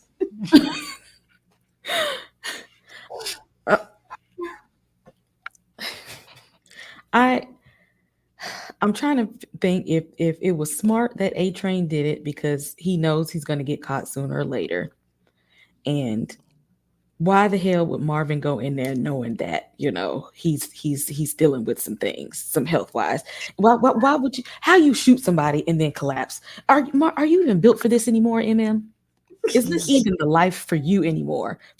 Before we get to A-Train, how did you get in that situation? I'm like, what are we doing here? And A-Train, at least he had a moment where he felt like he did something before his demise, because we know it's coming. I'm glad that he felt like, you know what, I did something noble for once, and that he can have a story. Somebody can tell that story to his nephews and his brother, like he saved somebody right there at the very end, and that might be enough for him to just for his family to come to his services, because right now they ain't going. They wouldn't even go to the funeral. I don't even know who's gonna play in the funeral. Kamiko.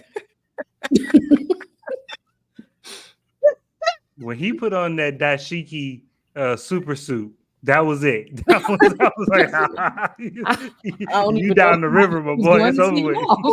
Kay said he did just enough for them to pull up to the repast. He saved a couple lives in real time in the end. He did a couple good deeds. Y'all come on, pay your respects. Just enough, right there at the end. Y'all know Christian Key's gonna come back and do the ceremony and stuff. They gonna put on for his brother. They gonna light some candles, have a vigil, a memorial service at the youth center. Y'all already know what's about to happen. Well, just when you thought the boys couldn't be any more useless, I even thought this was a cop out with like we couldn't figure out nothing else to do to Tech Knight, but we can mess with his money because he's just that much of a sadomasochist and don't give all my money away. And then I was like, we can't even do this. We have old Elijah Alfred Jr. pull in and take Tech Knight out. This is a very disappointing scene to me, not just with Elijah. I'll make it look like an accident, but I really wanted to see what Tech Knight could do beyond this, and it just felt like a missed opportunity for me. I don't want to linger here. I just wanted to say that. Does anybody want to say anything about this scene at all? I do, because I feel like, again, it was a cop out. I feel like of all the things that you've witnessed and cleaned up for Tech Knight, Elijah, aka Alfred, why was this the thing? You know what I'm saying? You didn't seen him be diabolical. You didn't raise this little racist piece of crap his whole life. And this is you should have put him down when he was young. Why did you wait? He did the absolute most. Like that was just kind of a bit aggy. And then it just wasn't a satisfying unaliving for me. Like, spark some up. Like, let's see him go out with a bang. He's Tech Knight after all, right? Like, yeah, it was just underwhelming. Anybody else? She said she should take him out like he was younger, like when Rhodey said they should go back in time and get Thanos. He was a baby. Well, see, that's what Negan keep trying to tell Butcher. Get Ryan now while he's young before he become grow up and be a problem. Like, I mean, I see how this can spiral. Get him while they're young. Take him out then. Now this cracked me up. This was probably my favorite part of the episode. Like this face, ew. Like what the Homelander said, like I went, girl, what are you doing? I'm not even attracted to you. That means they look at her like trailer trash. We know that. We've always known this from the first time that she was presented to Homelander. But I was here for her, like, when she said, I'll do anything for you. And you, like, it was giving, you pulled me up by my bootstraps and made me somebody. And you gave me this. Like, I'm devoted to you. She's absolutely dangerous. And I think it's going to be the one that, and I said that, I don't know what episode that was. I was like, don't underestimate. I don't think Sage should be underestimating Firecracker. Because she saw a window of opportunity and she took it. Not only are we creating doubt, like Starlight was there, this person was there, Tech is dead, and can we really trust Sage? Is she that slow, or is somebody else here, the mole? And when we find out that she has been, I love that prescription came back into play from, I think that was episode 4. Yeah, she's been plotting, waiting for this opportunity so heavy to get next to Homelander, about to make her whole heart stop to produce breast milk. When she squirted that breast milk, and it's like, for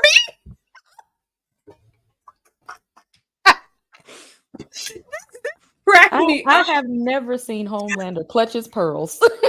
But today, I wasn't attracted to you at first, but girl, break me the bosoms, girl. Like this hit me so freaking hard. And then he touched his lip. Like, is that what I think? Oh my God. I've been deprived of fresh titty milk for quite some time. Girl, thank you so much. Girl, bring it in. Family hug. I was here. Actually, you look the most disgusted, so I'm going to come to you first. Because I am. Because you dirty too, Firecracker. Because you're shooting that breast milk like a projectile across the room. Because they weren't even like close. There was a good 3 feet between them. And I said, is that how this works? Like you can shoot it that far? It squirts that far like that? The imagery was a little bit gross. It looked like something else. Myself, as a breastfeeder of 2 children, it can go pretty far. Because it went. And then he was just like aghast, like, oh, and she's like, baby, it's not even about that. You don't have to want to get, the nookie with me. I just want to rock you like a baby in the American flag and let you suckle at my tit. This is the sick stuff, but we know this is Homelander, so it's true to form. It's on par. And I wouldn't expect anything less, but I will say this. She is probably I think one of the worst mother figures that we're going to see in Homelander's life in terms of aside to his, big persona, especially as it relates to Sister Sage, because she's on a vendetta mission against Sister Sage at this point, ever since, she got her beat up. So I'm interested to see if she's really going to be able to get in his head, because, Homelander likes that maternal thing. He likes, oh, you did this for me. You care about me. And it goes back to the lab, right? He is always vying for acceptance, love. He's always going to crave that. So if she's delivering that, Sister Sage better watch out. She better reassess her game plan, because this one might do her in. Y'all hold up, because this is sending me. Wait a minute, let me get my pens.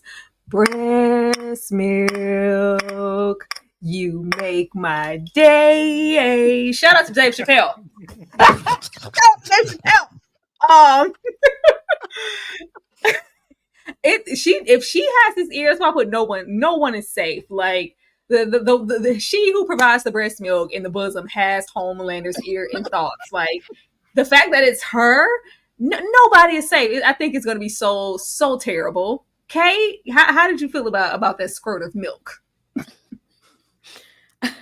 I can't. She real wise for plotting on that. This was really smart on her. That was her fail-safe plan. She said, just in case they figure out that I'm useless, I got a backup plan. I got a backup plan to the backup plan, because she knows she can't fight that well. And then she know that she's pretty much trailer trash. But she said, I'm gonna get something that ain't nobody else here gonna provide. And it bore her, because Homelander was just this is my face when the hot light comes on at Krispy Kreme. So no, okay, what hit me was because Sage is so smart. When she was in that elevator with Ashley and they were getting rid of her, she was like, the best thing you could do at this moment is, birth some babies, produce some breast milk, make yourself useful to Homelander. And that's exactly what Firecracker did. I love this. I ain't willing to go that far for nobody. No, I don't want the job no more.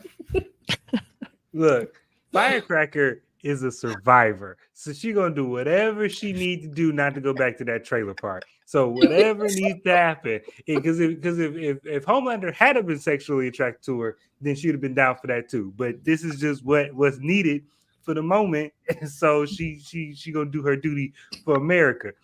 I would bet any amount of money that they had to shoot that squirt scene 15 times, because when it happened, if you look at his face, he looked like he was holding back a laugh. Like when in fact he wanted to crack up laughing, and he held it together and like played it into the but that first he almost broke character.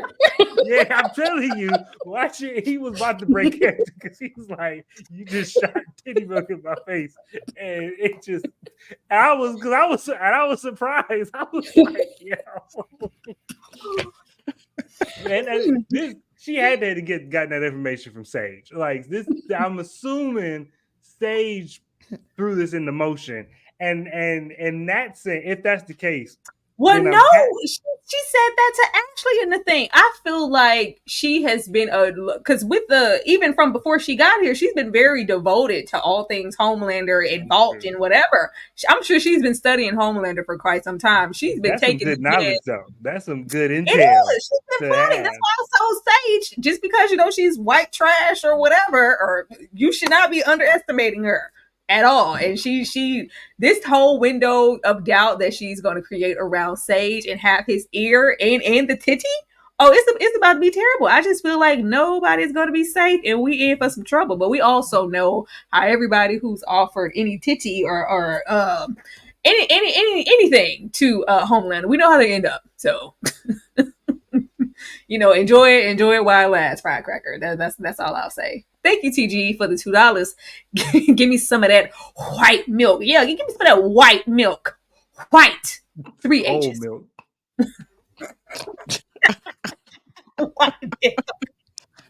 We will definitely see where this goes, but I'm honestly looking forward to it. But yes, I was not prepared for Homelander in the.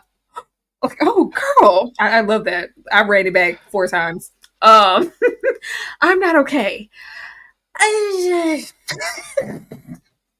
I wish I could care about Huey not being okay, but I think it's in sync. We're in unison with not caring about Huey not being okay. I guess, like, what does this mean for his character? Anybody? Hopefully But he's gone. That's the thing. I care about him not being okay, and I want him to get the help he needs. Go away to Wisconsin where there's no superheroes, and live on a farm and and then be okay. Like, and now you got a regular. Either dump this girlfriend or take her with you because she regular now. So it's you two regular people. Get away from all of this mess. Y'all useless. Y'all not helping. Get away. Like, I only don't care because he's still here. Like, he doesn't need to be here. Die or move. He need to go to Paul Walker way. Just go away. Oh, Lord. I mean, the character, not the real person. Oh, I was like, Lord, not Paul. I loved Paul. Brian Rest O'Connor. King. Yeah, Rest King. Brian. Yeah. You can go to Brian way. Drive off into the sunset while Wiz Khalifa plays in the background. That's all you need. Yeah. I'm just sick of seeing Huey make this face. He's got to be tired of making this face. We see it all the time. Like, aren't you sick of crying and making that tuned up face? Stop it. And this part literally made me laugh hysterically. I'm not okay. I fell out because really, Huey, you're never okay. Like, you are quintessentially the not okay person, right? In the boys, you're never okay. It's always some trauma.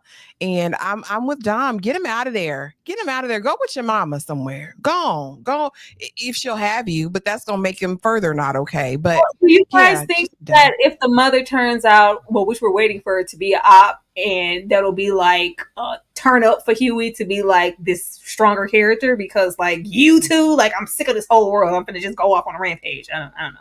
It's too late for that. It's too late for that. Okay.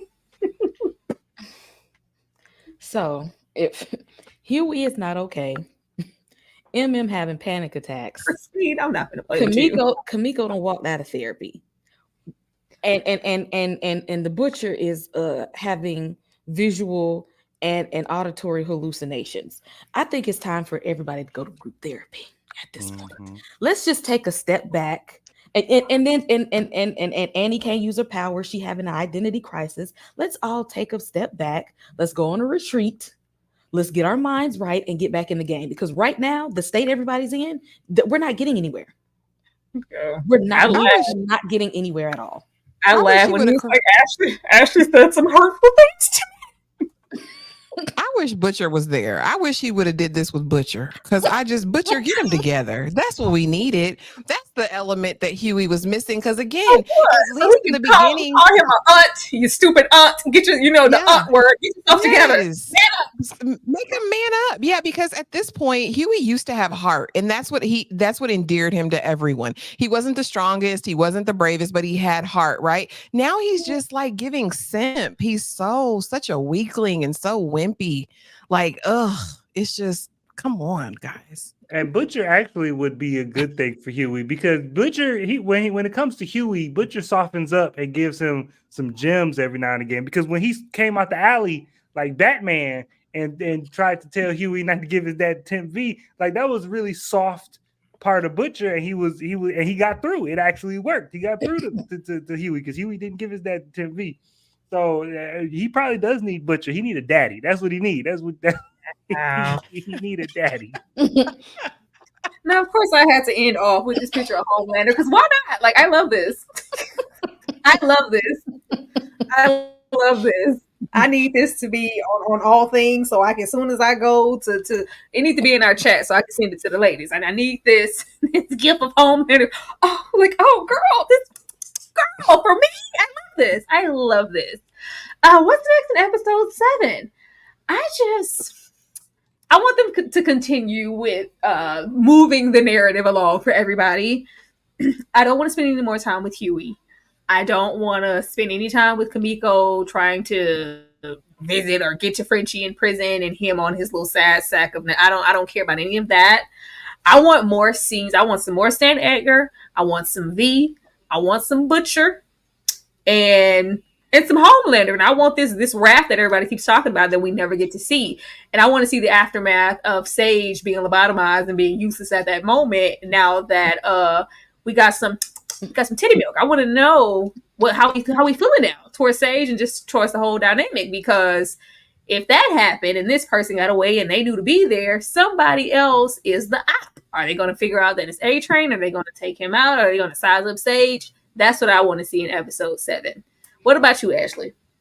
Yeah, just give me maximum carnage. Let's see these wrathful gods go to work. You know what I'm saying? Let's go to work. Go to work. Time to go to work. I'd like to see Huey eliminated. Maybe we get to see some of these internment camps and what the fulfillment of this Amendment 25 looks like in practicality. What else do I want to see? That's it. Just give me some carnage. Oh, Sister Sage, Firecracker. Let's get some more of Sister Sage's plan. Hopefully she gets to meet with Stan, because if she has fallen out of Homelander's good graces, Stan is the one who can give her the information on how exactly to get back in Homelander's, situation. So I'm interested to see how it's going to play out. But yeah, let's see some of these wrathful gods that y'all purport to be. Let's see that. We met some of the people from Gen V. The crew was there in the boardroom little scene when they killed Cameron, and we didn't see. I don't know when. I guess they're gonna save those Gen V kids for the last episode, but. Yeah, we need some more of something. And you saying that actually made me think of Starlight in that scene, listening back to, when Huey had already put the bugs. I don't know why you still ended up in that sex dungeon, but it was just like, oh, I knew things were bad, but I didn't know they were this. Shut up, Starlight. Damn, she get on my nerves. Okay. I would like to see Newman and her Resident Evil creature daughter and Ryan go hang out and have some little rascal adventures so that we can actually get to know their personalities and actually know them outside of what the adults keep trying to make them into. I mean, we ain't got to have it long and drawn out, just a little bit that we can see them. I'm gonna need Annie to go ahead and get her powers back because at this point you're useless. I would like for the butcher to go somewhere and take some medicine or something because he's how we gonna make it at this point. He's falling apart at this point, and if I don't see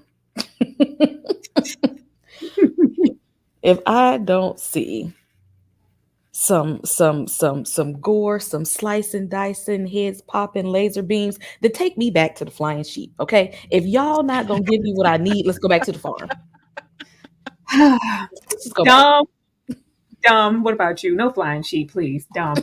I need because we got 2 episodes left. So I'm gonna be okay if there's only 2 episodes left. Then let this next episode be all the chips falling into place. Let all the chips fall into place. And let nothing else need when next episode ends. Let nothing else need set up. So the finale can be an hour of carnage, an hour of action, an hour of getting things done. I don't want you to have to set up nothing or explain nothing in the finale because because 2 episodes left. I'm already past the point where I'm already at the point where you're not giving me what I want. Where's the massacre? Where's the massacre? Yeah, where's the massacre? Where's the wrathful gods? Where's Ryan's outcome? What Butcher's outcome? We all of these loose threads, all of the pieces, all the chess pieces got to be placed together next episode. So the last episode we could get it'd be an actual finale. Because that's all I'm gonna say. I know what they're doing because we know last season's gonna be the last season. So that's not what they're gonna do. What they're gonna do is they're gonna spend the next 2 episodes setting everything up, and they're gonna leave us on a cliffhanger. So now the last season they can just because it's the last season they can kill everybody. They can they can spend the budget doing all the special effects. That's what they're gonna do, and I'm gonna be mad about it. But I'm gonna watch it. Well, devils are so defeated. You know what? I don't even care. I just think with this Gen V season 2, somehow it better be superb at this point because y'all lacking. Let me get this last comment down here from TG before I forget with the super chat. Thank you, TG, for the $2. Should I make a video response to the stream? Absolutely not. No, you should not do that. No. I think you should make your own review on whatever you want to talk about, whether it's The Boys or whatever you're watching. But a response video to this stream, no. I want to see your work, not anything about us or myself. But you guys, that was that was the live here for I'm sorry, y'all. The boys. Just that caught me off guard. For The Boys, let me show you guys some love really fast. I'm really glad that we could get 100 people in this live. That was really great. I didn't expect that today, and you guys came through with the super chat love also, and being really active in the stream and in the episode. We really appreciate that. I am gonna go and we're gonna have a little break, and then everybody is gonna tell you what's going on their channel, what they have coming up, and where you need to go to find them. We'll be right back, y'all.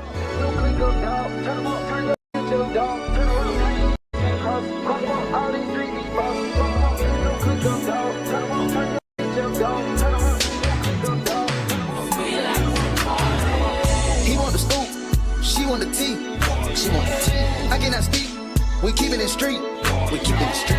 I took a loss, but you still gon' get beat, you still gon' get beat. How much it costs? It never been cheap, it never been. Turn your click up, dog, turn them up, turn your up, dog, turn around. Tiny streets can't cross it, cross them up, all these streets need bosses. Boss them up, turn your click up, dog, turn them up, turn your up, dog, turn around. Tiny streets can't cross it, cross them up, all these streets need bosses. When my dog get low in his pockets, I'm picking them up. We came from the bottom together, we get it, we splitting it up. If my tell me pay for the I'll take a shopping and tell her shut up. Standing on business, standing on business, ain't nothing to pipe it up. It ain't nothing to turn up, it ain't nothing to turn your click up, ain't nothing. We turn the jeweler up, just look at the diamonds we bust. Look at the people we touch. I'm feeling like Puffy and Russ. The little intros and get cutaways be killing me every time I run the intro, and it just reminds me of how good The Boys used to be. Every time we get started and I hear Soulja Boy, so I'm like, if y'all could just bring Soulja Boy somewhere, like I could just do something, please. Kay with the horror and the hooch and the books, because you read them. I am going to come to you first to let the people know what you have going on and where they need to go to find you. Go ahead, Kay. Hey, horror people. I'm planning to drop a review for Quiet Place Day 1 this weekend.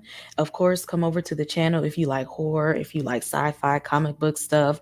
Of course, we got Interview with the Vampire, House of Dragon, The Boys, Evil, a review of The Watchers, a review of Tarot, Sting, Imaginary, Godzilla -1, X-Men 97. So all your horror needs, all your superhero sci-fi stuff, come on over to the channel. Even have a bunch of throwback stuff over there. If you like throwback movies, come on.